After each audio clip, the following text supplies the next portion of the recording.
নির্যাতন হয়েছে। আজকে আমার এলাকা যমুনা নদী দ্বারা দ্বিখণ্ডিত।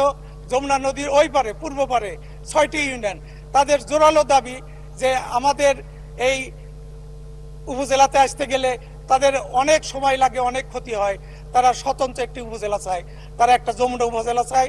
আমাদের স্থানীয় সরকার মন্ত্রীর কাছে আমার নিবেদন থাকবে যমুনা উপজেলা করার জন্য।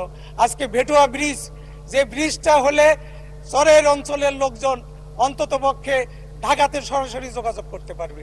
আজকে যোগাযোগ মন্ত্রীর কাছে আমার অনুরোধ থাকবে যে ভেটুয়া ব্রিজ করতে পারলে অন্ততপক্ষে চরের লোকজন সরাসরি ঢাকায় যাতে আসতে পারে। আজকে আমরা যমুনা নদীর দুই পারে আমাদের যে অবস্থান, নদী ভাঙ্গন এলাকা, আমাদের যমুনা নদীর স্থায়ী বাঁধ দিতে হবে। মাননীয় স্পিকার, ঘড়ির দিকে বারবার নজর যাচ্ছে, আমি অন্ততপক্ষে চাবো যে আমাকে একটু সময় যদি একটু বাড়িয়ে দেন। আজকে যমুনা নদীর স্থায়ী বাঁধ করা দরকার।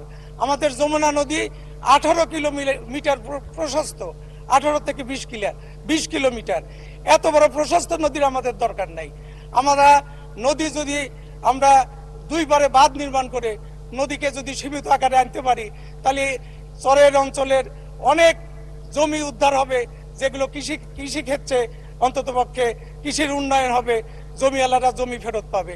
আজকে আমাদের চর অঞ্চলে যে মানে হাসপাতালগুলো আছে, ক্লিনিকগুলো আছে, সেই ক্লিনিকের বিল্ডিং আছে, কিন্তু ওইখানে কোনো ডাক্তার নাই, নার্স নাই।